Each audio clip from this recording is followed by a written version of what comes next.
right. Well, folks, thank you for joining us today on our this live webinar where we'll be interviewing one of our medical revenue managers who's gone through our training, graduated, started his own business. He's got it up and running, and just wanted to share some of his success with all of you. I know that you're here because you're looking into getting into business, probably for yourself, and we just happen to have the right opportunity. We're on here for the very first time. I'm the founder and CEO of American Business Systems, and we basically are in the business of teaching people for the last 25 years how to start their own business. Now, this is kind of like a franchise, so there is a franchise fee up front of about $28,000.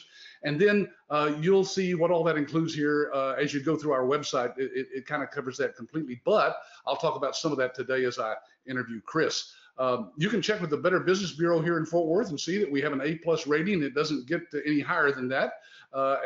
So for a business to be around for 25 years and have that kind of rating, believe me, that says that we do what we say we're going to do. It is a cloud-based software system. That means that we don't send you out a CD, whatever those are, and let you put it into your coffee cup holder there that looks like a coffee cup holder and install that on your computer. This is in the cloud, just like a lot of software is nowadays. So literally, you could buy a brand new computer today, go down to Best Buy or Apple, buy a new laptop, take it to a place that has a Wi-Fi connection, like I don't know, even McDonald's, right?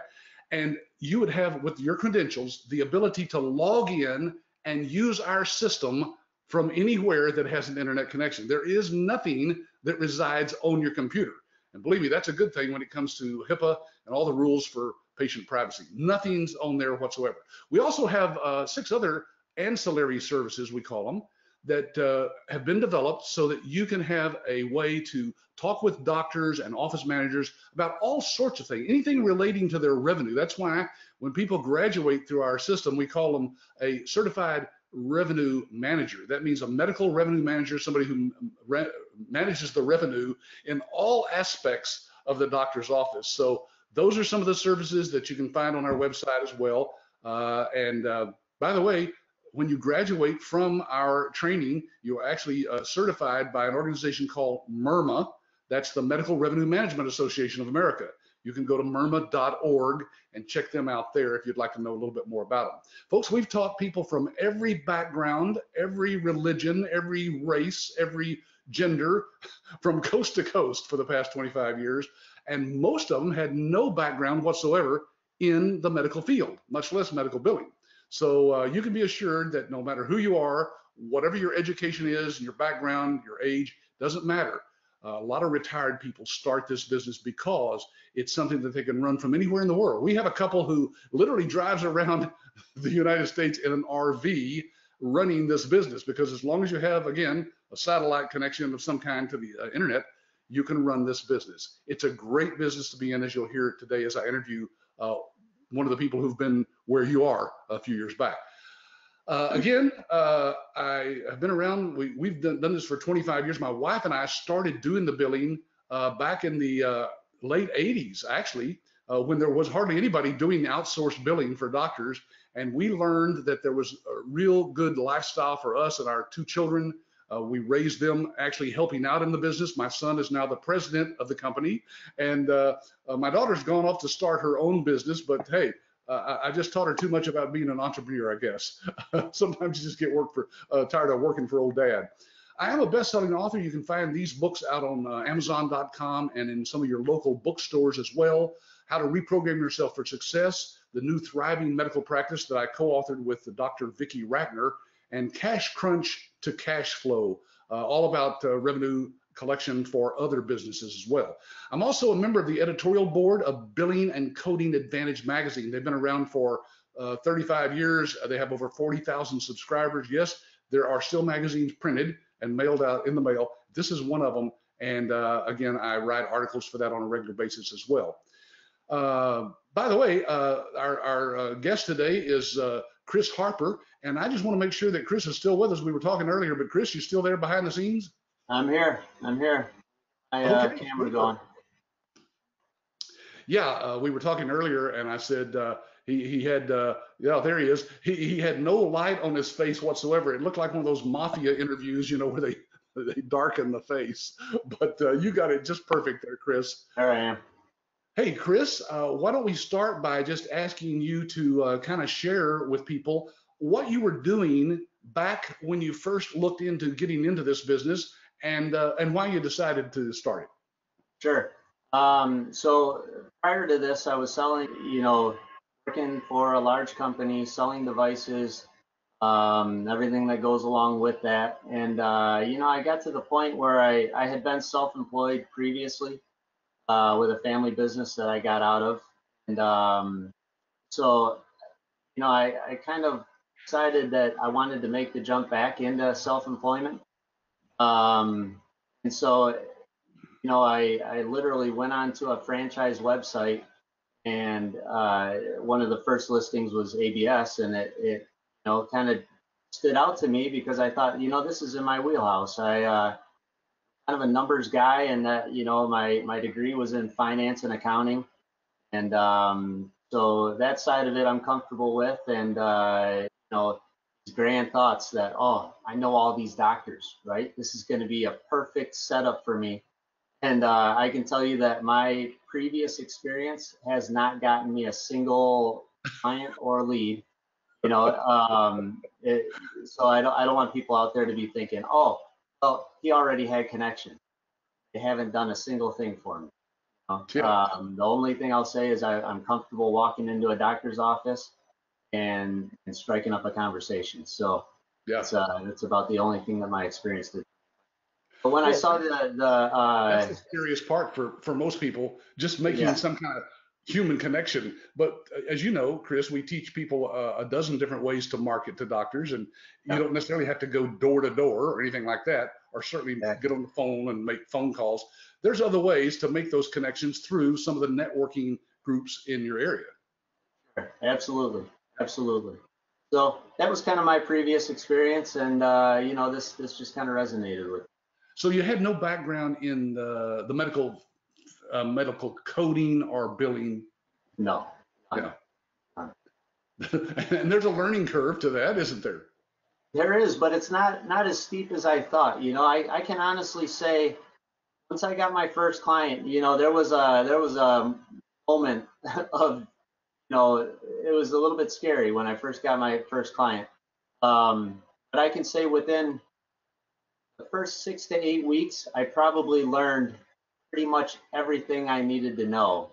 And from that point forward, I was just kind of, I pick up little things along the way, but to be able to function and do my job, that first 6 to 8 weeks, I pretty much learned all of it, and just by doing it, and that doesn't mean that there was a 6 to 8 week delay in being able to do it, because I was, once I picked up my first claims from my first client, was probably, I don't know, within the first week, I was entering those claims and sending them off for processing. Really the first day, some of them, but there were claims I was getting that I thought, I don't really know how to handle this one, but um, I don't want to jump far ahead on you, but that was the great thing about being part of ABS, truly, was that when I picked up that first stack of claims from my client, because they're all paper still, um, and I got back to my office, literally the first claim I picked up, I expected to see a code with a check mark next to it and a diagnosis written in, and then, all right, I enter that, send it off. Where I expected to see a check mark, I saw numbers, right? And I went, oh my gosh, I had no idea what to do with this claim, and it's my first one, right? And but I called support. At the time, it was Chad. Chad hooked me up with a coaching call. He said, all right, we'll set you up right now with a coaching call. Within a day, I was talking to a licensee with a ton of experience. He, went through everything with me. Okay, this is what you're seeing. Okay, yeah, this is a little bit different than what you're typically going to see, but kind of walked me through how to do it, and from there I was up and running. So coaching calls were huge for somebody with no experience. Yeah, these are existing licensees, like you said, who have volunteered to help out. Now, when I say volunteered, I don't expect anybody to spend any time with anybody doing anything for me with no compensation. So we do compensate them for their time, but we as a company have decided that it's better for you to hear from somebody who's actually doing the billing. And we don't. As a company, we're not in medical billing. We're a Sure. training and support company, so we pay other licensees to do that. Hmm. Somewhere down the line, if you need a little extra income, Chris, you could be a coach as well. That's right. That's right. I'll tell you, it was invaluable to be able to pick up that phone and say, "Hey, Dad, I need you to set me up with another call." And it was never part of the conversation that, well, Chris, you've already had X number of coaching calls, you've used up your limit. That was never part of the conversation. It was, you need something? Hey, we're going to set you up with the person. So, And I showed this image earlier of all the different services that people can offer if they yeah, wish. They're all optional, of course. But as you know, Chris, we make money on the back end as a company as well for all the services that you offer to doctors. And the sure. doctors are the ones that are paying those fees, but we get a few pennies from our technology partners behind the scenes. So they're kind of like rebate checks. So that Sure. gives us a back end income. We're at the point really where we would never have to sell another license to anybody, and we could Yeah, still maintain our company because we've got that income on the back end built up. sure. But there's still plenty of need of people out there, and that's why we're looking for other people like yourself right now. And that's what we've got on here. By the way, we've got I don't know, it looks like about 37 people registered for the webinar today. So we're having some questions come in already. Some of them I'll address as we get to that particular topic. But Sure. Chris, let me ask you this. Now, you have two clients. Let's start with the very first one. How did you get that client? How did you run across that client?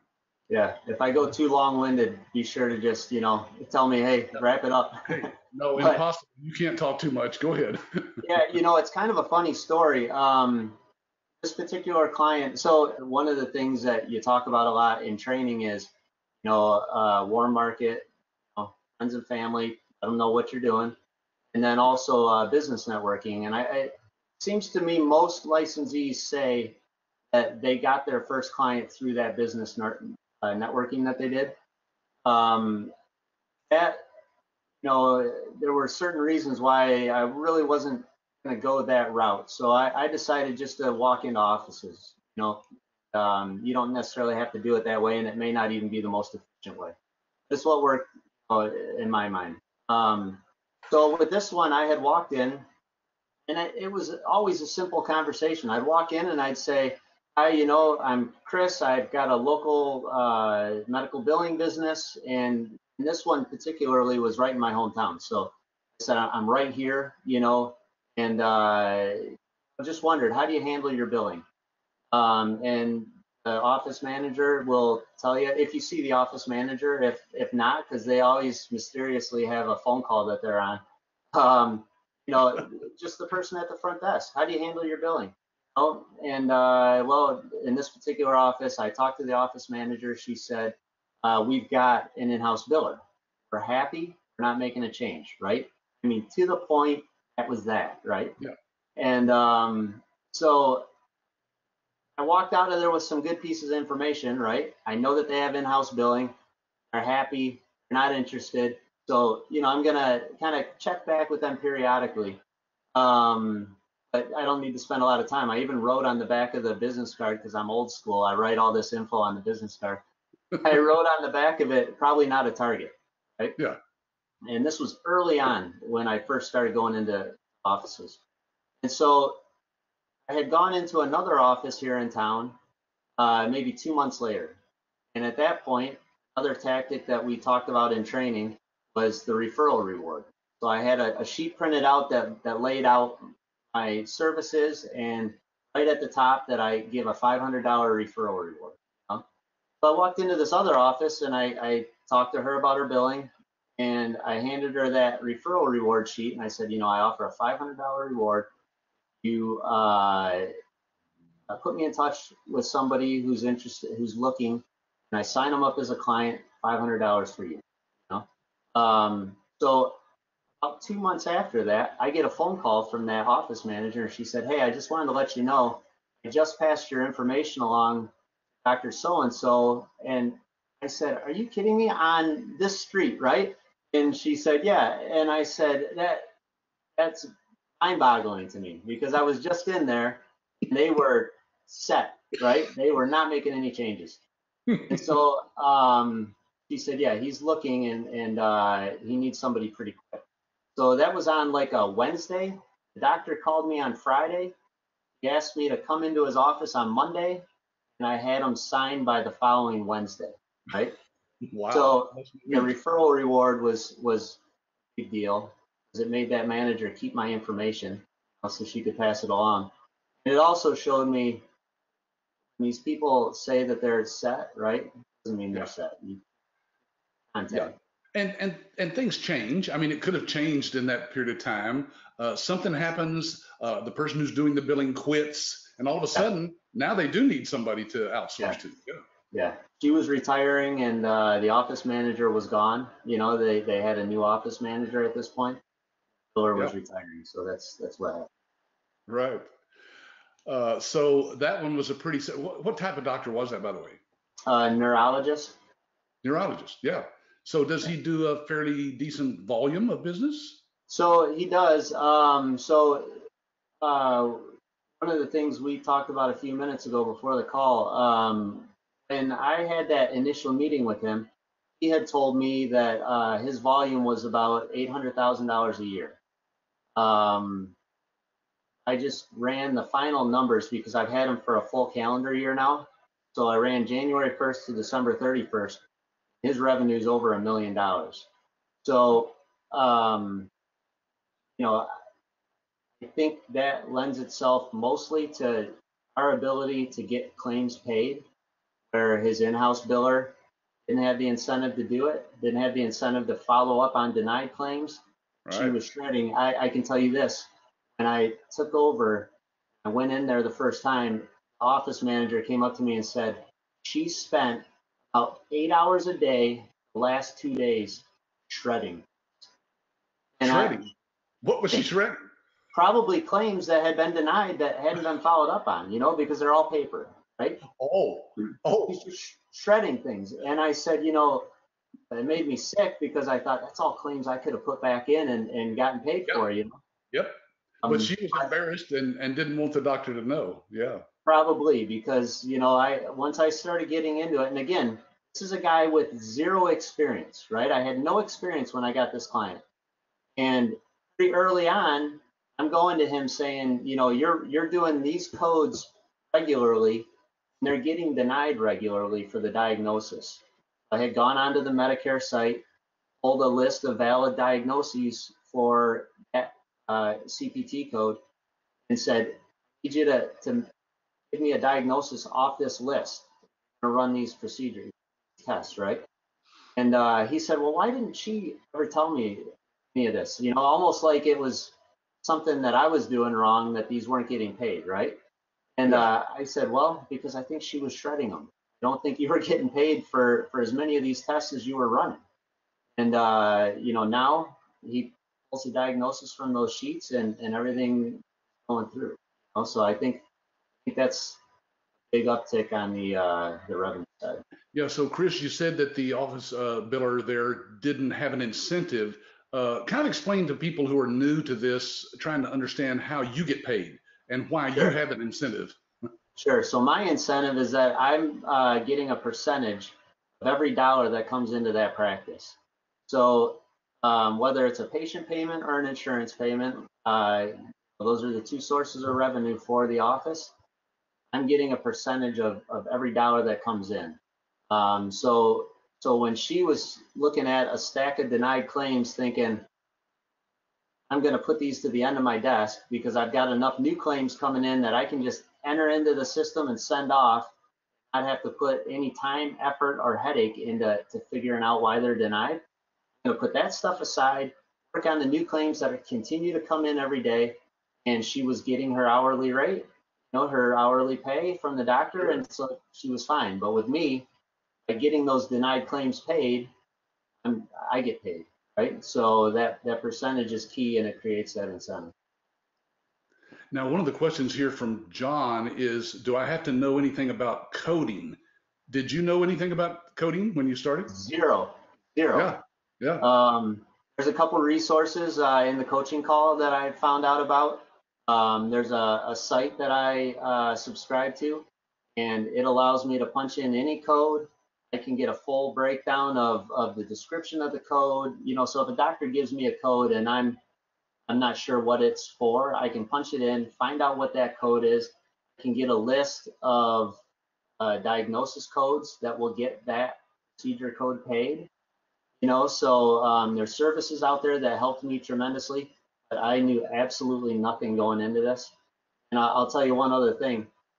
I think it's great that all the people on this webinar are doing their due diligence. When I found out about PBS, when I sat on my couch that night and I went onto a franchise website and pulled up the information, 4 weeks later, I was in a training class, you know? And on the last day of training, the trainer said, what are your aha moments from the week, right? Like what did we talk about that the light bulb went off and you said, oh yeah, that's gonna work. I said, I don't know that it was an aha moment from the week necessarily, but I can tell you 4 weeks ago, I didn't know this company even existed. People in my class were going, are you kidding me? I've been looking at this for a year, Yeah, yeah. And so it's just kind of funny. And yeah, this is my full-time job now. I'm not working any other job. This is my sole source of income. And as we talked about, I'm not quite where I need to be yet, but I'm one client away. So Yeah. Oh, that's great. Well, you mentioned the training. I'm going to show this picture because this is when we did the live training at a hotel here yeah. in Dallas. We did that up until about, I don't know, almost a year ago now. We started our online training. Did you know that, Chris? Oh no, I didn't. Yeah, it's all online, but it's also with a live instructor. Okay. So they use the same slides probably that you saw, but the instructor is on there through a GoToMeeting, just like this is right here. And Yeah. you can turn on your webcams if you want to and see the person, ask them questions. It's just one-on-one, so you get the full attention of the instructor. Cynthia, by the way, who taught your class, Yeah. is actually doing some of that for us. Okay. Yeah, she is excellent. She is Yeah. an excellent, excellent resource, and she's growing an amazing business. She So has, hasn't she? Yeah. Boy, she has just built that thing. Well, she's been with us for, I don't know, 11, 12 years. She's got 11 employees now, so she's yeah, been pretty big. yeah, yeah. That's you graduating. And of course, we issued that certificate there for your certified medical revenue manager. Do you use those initials after your name? I do. It's on my card. And you mentioned MIRMA as an organization that you're accredited through when you finish the training. And the great thing about MIRMA is that it just gives you, some clout, right? Because when I was walking into practices, and this is discussed in training too, but how do you kind of position yourself when you have no experience, right? And when I was walking into these offices, it was nice to be able to say, I'm part of the largest group of medical revenue managers in the country, right? That's right. And it just gives you a little bit of backing and lets them know that you've got all the support that. Yeah, it's important, I think, to office managers at least, that they feel like somebody has actually been trained by an organization that certifies that they know what they're talking about. It's an Sure, ongoing learning experience. And it is. that's what's great, I think, about this industry. There's always something new to learn. Sure, sure. Yeah, there's no doubt. It's a constant process of learning, without a doubt, because year to year things change, right? But That's right. I'm not a genius, right? I like to think I have standard set of skills. Um, it's very doable. Like I said, I had no experience. I have a question here about the electronic health record systems that are out there, and I know your clients are not on, at least not our electronic medical record system, right? Are they on any kind of EHR? So one of them is, one of them is not. One of them is pure paper. The other one is on an EHR that he has not been motivated to switch from yet. So Yeah. that's my job, right, to motivate him. Right. So, but yeah, he's using a different EHR. Tell him you'll give him a free iPad if he signs up. That Exactly, works. I have exactly. one licensee who they literally give those iPads away like candy. because the doctors just think that's the greatest thing since sliced bread, that they can talk to a patient, look at that iPad, tap a few buttons, and boom, all their notes are done. They don't have to do anything after hours, you know. So the question really is specifically from Peter: how does ABS work with all the different EHR systems? Peter, that's something that I could have our folks here at the office speak specifically to you about. But I'll just say this: no matter what EHR system they have, we can integrate that with our billing system. So that's all that really is important to doctors. So if they want to keep their EHR like Chris's clients, then fine, that's fine.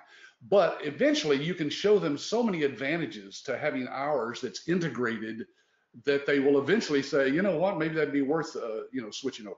So nobody likes change. We were just talking about that earlier, Chris and I. Nobody likes change of any kind, but it can be integrated. And then Christy is asking a question here about how much do you make from one billing collected? Give us a feel for, well, maybe if you could kind of hint at the volume. Well, you've already said that doctor did $1 million. I'm assuming is that what you actually collected for that doctor?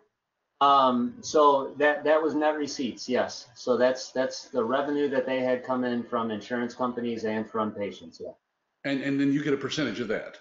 I get a percentage of that. So to give you an idea, it really is specific to the specialties. So some specialties are very, I've got, my other client is all pretty much office evaluation and management. That's a standard office visit, and hospital visits. So they see patients in the hospital quite a bit, actually. He does about 65% hospital, 35% office. Most of his office is just a standard office visit. So if you have a surgeon, you're dealing with much larger dollar amounts per surgery, right?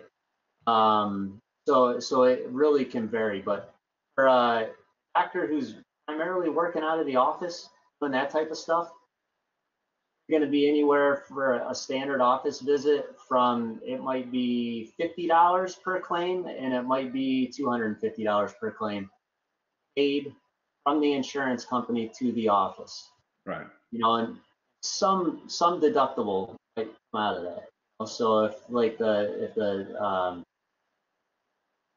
the insurance company says, well, all right, we're allowing $230 for that office visit, 45 of it is a copay, right? And you're going to collect, 185, somewhere around there. I can't remember the numbers I just gave you, but so the point is your percentage comes out of that number. So it's hard to give a per claim payment, but percentages are anywhere from typically 4.5% to 8%, 9%, depending on what you're including. Sometimes the cost of the software, just handle that on the back end, and you just give them a flat percentage. I feel like that's a clean way that a lot of offices like to deal with. Don't charge me for software, none of this extra stuff. Just give me a percentage of what it's going to cost me, and then I take care of the software out of that percentage. So that can change the percentage, but basically just a doctor working out of their office. An average claim is probably about 110, 120 bucks. Yeah. Procedures like tests within the office usually pay more. So it can vary. That's true of just about any billing company that I've run across in the last 25 years, Chris, that it just varies depending on the deal that you make with that doctor. Sometimes I've had licensees make a proposal to collect 7%, and the doctor says, well, no, I've got, somebody who's doing it for 6%. Would you do it for 6%?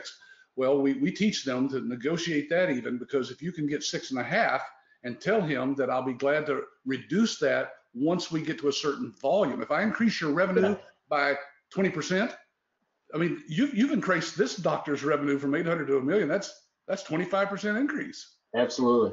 So that's everything in life is negotiable. So yeah, and I've done some of that. I've offered proposals where, at a certain dollar amount, the percentage comes down. I've also written into my contracts that the volume is not going to go below a certain dollar amount because they're lying to me, about their revenue. And Right. I get in and find out it's not 800,000, it's 500,000, then Yeah, I cover myself on that too. sure.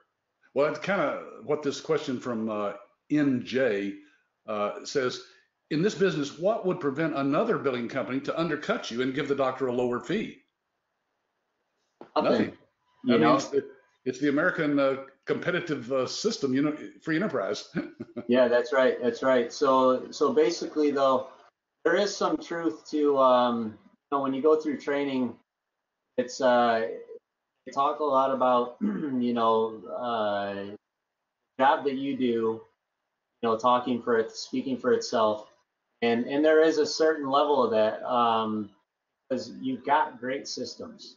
The software that we offer is an outstanding software package, and you just see, once you get a couple clients that there's not much out there that's as good or better than what we're offering. So it kind of speaks for itself, and if a doctor is looking at somebody who's charging less, but if you're doing your job, you can create a fair amount of, do you really want to go down that road? Because, well, with both the clients I've got, they both came from bad situations, right? One didn't know he was in a bad situation until I tell him in a few days what his final revenue was for December or for the calendar year, right? It's Yeah. quite a bit more than what he was collecting before. Yeah. So you can speak to the headaches that they faced before, and the software doesn't do it all for you. You've got to do your job and you've got to be diligent. But you can speak to that and say, kind of create that doubt. Do you really want to go down that road again? Because what if they're not following up on your denials, which a lot of people don't? What if, just other headaches associated with it? What if they outsource everything overseas and all of a sudden your elderly patient population isn't happy with the service they get when they call your billing company? You know, Yes. Right. uh, there's different things that you have to your advantage. So, you know, doing your job, they're going to have to undercut you by a lot, and they're going to have to promise this doctor, show him they can really do the job. Um, Well, and you have the advantage of having access to all the data. You know what the doctor was collecting and what you're collecting for him or her now. yeah, That's got to be a huge incentive for them to stay with you. There's no reason for them to switch if you're sure, bringing in more bottom line dollars than they were before. They might go sure, back to those lower numbers if they switch to somebody else. So sure. I mean, it happens. I tell people, look, I don't even suggest that you try to lock the doctor in for any period of time. Just tell them if you are ever not happy with what I'm doing for you, I'm confident enough that I can do enough for you that you will never ever want to switch to anybody else. Yeah, I think that was wise of you to put in your agreement there that there's a minimum amount that I am going to charge. But as volume increases, maybe I give you some kind of little small discount. sure. Yep, absolutely. That's really what it all boils down to is whether or not they trust that you know what you're doing. And of course, positioning yourself the way we teach you as, hey, I just opened a local office here in this area, but I'm a part of the nation's largest network of medical revenue managers. Yeah, That speaks volumes. So you can literally say we do thousands of claims every day from coast to coast for hundreds of doctors, and we do yeah, as a part of our network. So positioning yourself that way is important, I think, when you start out. And if you are trying to do this on your own, just from scratch, then of course you don't have that ability to say that. sure. So let's see. NJ also says, what percent of your time goes into billing versus networking or marketing? Yeah, so that's a good question. So at the beginning, all my time was sales, right? Because I didn't have a client. So right now, I'm doing very little. I'm really kind of prodding these two clients to, hey, if you're happy with what I'm doing, now how about you let some of your friends know about it? Because Yeah, I'm really looking to get another client, but I'm spending a lot of time on two that I have right now, just trying to get get them to well, the first one is takes very little time actually. The second client is taking up a ton of my time, and so I'm trying to get them to a manageable level where I'm doing more of that. But right now I'm spending very little time on our marketing, just because I'm buried with this one client right now, until I get them under. Yeah. Hey, let me take a little survey here, Chris. Let's see, of all the people that are on the webinar today, I'm going to ask you to go over to the control panel and click the little hand. There should be a little hand. That's kind of like you're raising your hand. So I've got all the hands lowered at this point. Would you raise your hand if you have any background at all in the medical field? Any kind of background at all? HUD has raised his hand. All right, and so is NJ. Good. Anybody else? Background in medical? No? All right, let me lower the hands now and start again. What about medical billing or coding? Have any of you had any training or experience in medical billing or coding? Tara has, Marcella has, HUD. Yeah, good. Okay, so really out of 30 or 40 people, that's a very small percentage, and that's typical, isn't it? Yeah, it is. In my training class, I think I was the only one with medical experience. There may have been one other person. And Yeah. then I think there was only one person in our class that had coding experience, that had been a biller in an office and wanted to kind of strike out on their own. Yeah. All right. So Chris, you've told us kind of about the first client, and you've mentioned the second one. The first one's a neurologist. Is that Yeah, right? All right. So what about the second client? How does that one fit in? purely coincidentally, the second one is a neurologist also. Oh, really? Huh. Pure coincidence. Oh, it wasn't a Um, referral from the first one. It's just a coincidence. no, no, it Huh. wasn't. So the second one, it was another lesson learned.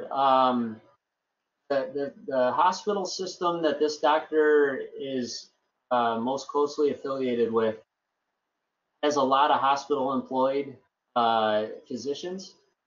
And I was under the impression that everybody that had an office within this one particular hospital was hospital employed. So I hadn't been there. And I got a lead on another doctor that I was following up on, and I saw that he had an office in this building. So I walked into this building, and I had two great leads from that. So don't assume that that building's not going to have private practice physicians in it. They Yeah, do. that's right. You Um, never know. Well, and there are yes, doctors who call on patients in hospitals. For the hospital, they're called hospitalists, and yes, they're private practice as well. Yeah. yeah, yep. So this one I just walked in and had a conversation with the office manager, and she was having some issues with our current billing company, and she said, I want to make a change. She said, I'm not happy with it, but the doctor's not ready yet. And so it took a couple of months of going back in and dropping in, saying hi, and kind of building that rapport. Phone calls, would have done it too. So it doesn't have to be that face-to-face interaction. I could have done it with phone calls. But yeah, they finally got to a point they were ready, and I've since kind of started marketing myself to neurologists as an expert, right? um, but yeah, so just coincidentally, I ended up getting that practice, and they're also in neurology. Chris, I would spend $10 and get some business cards that actually said right on them, neurology billing specialists. Yeah, I thought about that for those offices. Yeah. Yeah, for those offices, because you probably know more about billing for neurologists right now than most people working inside the office for sure. Yeah, yeah, exactly. So Uh, it's you and can again, accidentally become an expert or a specialist in one particular specialty like that, just because, like you said, you just happen to have two of them to start with. yeah, and I think the point to make too is everything I learned, I learned probably 95% of what I know about it in the first 2 months of doing it, but for that particular first client, so it's get up to speed quick, and I always say, I don't want this to come across the wrong way, but I guess what I'll say is medical billers aren't being paid a ton of money, right? So, meaning when they're an employee. When you see a listing of somebody who's hiring a medical biller, they're not paying them a ton of money, right? No. So this is something that it's capable to learn this quickly, right? Now on the flip side, when we're going in and charging our percentage, it can be very worthwhile. So make more doing it this way and actually save the doctor money by outsourcing to us than but if you were walking in getting an hourly rate from a doctor. Yeah, So, absolutely. business to be in, but you can up quick. You can do what? I'm sorry, kind of cut out You there. can pick it up quickly. Oh, pick it up. Yeah. Now, Chris, you mentioned earlier that you thought if you just got one more client, you'd be pretty well set. Does that mean that you would, with one more client, replace your previous income? Absolutely. Yeah, Absolutely. super. Yep. Yep. Well, It depends on the client. I've got a client that I'm working on right now that's five positions in the office, and I'm working on trying to get them, and they got some motivation to switch. It's got to kind of push them over the edge there. But that one doctor that one office, is that one right there will more than double what I was making selling devices.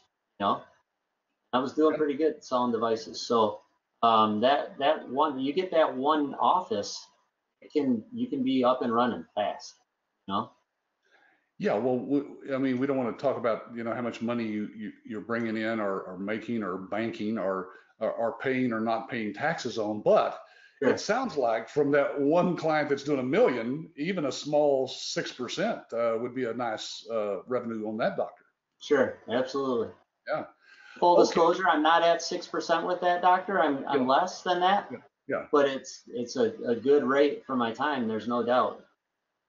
Well, that's all that really counts when it comes down to it. When you're running your own business, you have to figure for the time I put in, am I making what I should be making per hour, per day, per month, or whatever? Yeah. Absolutely. Absolutely. Let's see. Here's a question from, it's from Christy, and it's on that income. That's why I brought this up. Why? She says, what is the approximate monthly income a franchisee can make? So let's see. Here's one from, let me get zoomed in here. I have to sometimes zoom in on my computer screen to see these questions. They're little bitty things. Chris, you mentioned being buried with your second client. This is NJ again. What about life balance time, vacations, etc.? Who handles the claims when you're at the beach with your family? Yeah. So right now I'm a one-man show, right? So for instance, though, I get that client that's 5 doctors in that office. I'm going to be able to hire somebody to take on the 2 that I have right now and still make money on them and pay that person to run it. Right. And then I would just solely handle that new office, and so there's no doubt right now I'm it, right? And so when I'm gone, the claims aren't being put in. But like you said, you can do this from anywhere, which I haven't yet. I take long weekends. I go up northern Michigan and I'll ski and do all that good stuff summer. So I take weekends up there. I take long weekends up there. I take the occasional, 6 or 7 days and do things. So, one client takes very little of my time, relatively speaking, right? The other one, because of the situation, they're part of a large medical group. And so that's what having that extra layer is what's creating all the additional time with that client. So if I had 2 individual clients that were direct that didn't have this other layer of complexity, these 2 clients would be very manageable in probably a 40-hour week. Right now I'm spending more time than that because I've got some headaches I'm dealing with. New one. But you get the right clients, the work-life balance is not an issue, and as I grow and I hire people, then, that takes a little bit of that load off of me. that's usually how most of our licensees grow to the point where they feel like they need to hire somebody when they've Hmm. got either way too much work for them personally to do, or they're making so much money they go, why should I work so hard? I can pay a little bit of that to somebody to do the data entry. You can find those people fairly inexpensively, Sure. and still make money on the client. I've got Chris, I've got licensees who literally don't do any of the work at all. Like Cynthia, she has all these employees working from home, usually paying them on a contractor basis, and she just manages that electronically again through her system, Sure. and just lets them do all the work. Now you still have to manage the people, and there's No some doubt. managerial stuff going on there, but sometimes you just get beyond the point where you want to put those claims in yourself. Yeah, that's right. That's right. Let's see. All right, here's one from from Peter. He says, "Why is everybody not doing this?" That's a good question. When my wife and I was doing this, Chris, we had relatives seeing us buy a new home, two new cars, and we never left home. And they thought, "What kind of drugs are you selling out Yeah, on the yeah, street? What are you yeah, doing to make this kind of money?" yeah. It's kind of one of those hidden secret businesses that your neighbors and relatives would never know about it Yeah. unless they look for this opportunity themselves. Yeah. There's no doubt. And there's a reason why not everybody's self-employed, right? Yeah. Um, Not everybody wants to take on that risk. There's a lot of people that want to show up, do their job, and go home, forget about it, and collect their check. Yep. And there's something to be said for that. There's That's right. there's nothing wrong with that. Um, you know, I am I've made the decision that I'm going to be self-sufficient. So any success or any failure is on me, right? And I'm directly impacted by it. Right. Um, so a lot of people don't want to take that on. And I think the other thing too is it takes some perseverance. You have to go out and get your client.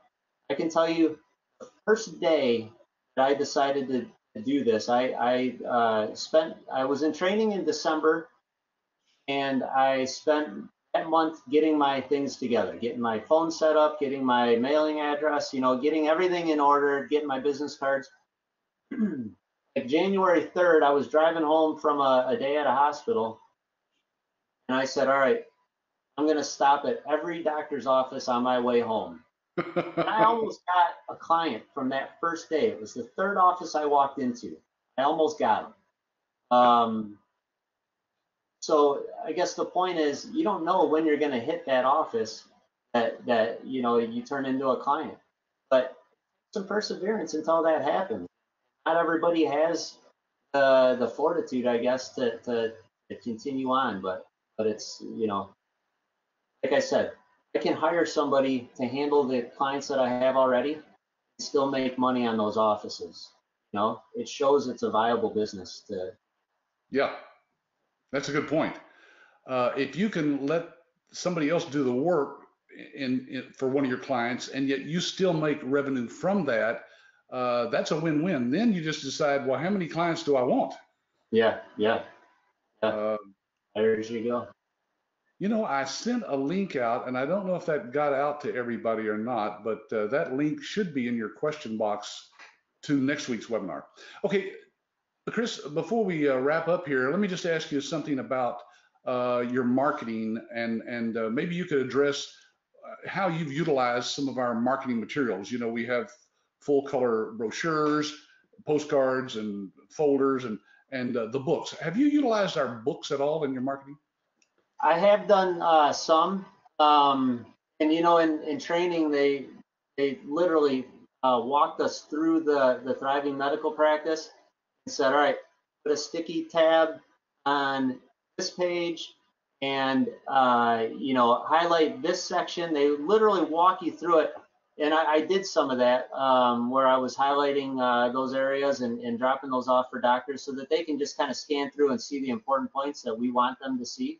Right. But I used the pamphlets that you had there, the one pagers. Used those quite a bit too. And I had a doctor that I signed up for about 12 hours. This guy was an absolute disaster.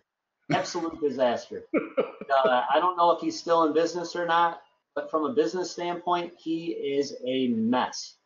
And called me in frantic. He said, hey, I heard that you were coming into our office and you dropped off information. And the key to this story is, your stuff looked very professional.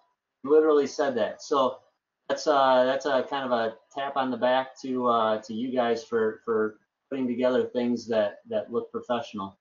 But I got that client, and then somebody undercut me. There were so many unknowns, and this guy was a pain management doctor that most of his claims went to litigation. So I went in high, right? My percentage was high, and I thought, if I don't get him, I don't care. Yeah. Because I, without any experience, have no idea what I'm getting myself into with this guy. This could be an absolute disaster. Right. I'm going to go in at a high percentage. Somebody undercut me the next day, and he stopped payment on his deposit. And he, said, "Oh, don't go to the bank with that check. I stopped payment on it." Somebody else came in, and it was one of those good riddance kind of situations. Yes, But sometimes. the point was, though, he was impressed by the marketing materials that I left. Sometimes it's better to just pass on a client if you get that feel, that gut feel that this guy is not a very good business person to deal with. Yeah. I've had licensees fire clients. I mean, they started doing the billing, and since they weren't cooperating with them and getting what they needed and so forth, and they just go, "Hey, we're parting ways." Yeah. Yep. You can do that, sure. Get it. Well, Chris, thank you so much for being on here today. The questions are still coming in here, and some of these we'll address folks through your ABS rep. They'll get back with you on some of those that we didn't get to today. But let me wrap up by just kind of asking Chris, can you share with us what is it about owning your own business that drives you and that you feel like is the best thing about running your own business? Yeah, I'll tell you, there's a few things that I love about it. I'm working out of my house, and when I was doing medical devices, get my son on the bus, right, morning. I'd hop in line on the expressway, spend an hour driving down to a hospital, get there for a procedure that's delayed and it's going to start 2 hours late. And, there was just all that wasted time. Now I get him on the bus and I come walking into my office, and 5 minutes later I'm working, right? Yeah. And so all that wasted time is gone. You're managing your own time at that point. Right. So I like that aspect of it. Yeah, and just like I said, I've always been kind of a sink or swim on my own merits kind of guy, and I wanna if I hit on something and I'm successful, then I want to be the one to get the benefits for my efforts, right? And so that's kind of what's motivated me to take this path, and I'm happy with the decision. Well, thank you, Chris. What would you say to folks who are on here today that are looking into the business? What's your best advice for them to feel like it's either for them or not for them? Yeah, I would say, it's not about having experience. It's not about having connections. Those things help, obviously, but they're not necessary. You've got to be willing to stick with it and see it through. And it may not happen right away. It may not be easy for you. It could be, like I said, I almost got a client on the third doctor I talked to about it, right? The only thing that kept me from getting that client was my lack of experience. And it helped me understand how I needed to have my conversations with other doctors following that. But you just have to be willing to stick with it, and it is something that you can do on the side to start. You get an office with one doctor in it, and you want to do that on the side and keep working your normal job, I would highly recommend it. So it's something that you can get going on your free time as well. Yeah, exactly. We've had many licensees I've interviewed that said, "Hey, I had a full-time job, but you guys taught me how to do this outside business hours and on the weekends, and it can be done. It may take longer, but hey, it's a pretty solid business once you get it going." Yeah, no doubt. I agree 100%. Chris, I'm going to let you go, and I'm going to address a few more questions here. and tell them a little bit more about how they can get involved. So thanks again for taking time to be on here today. All right. Thank you, Patrick. I appreciate you having me.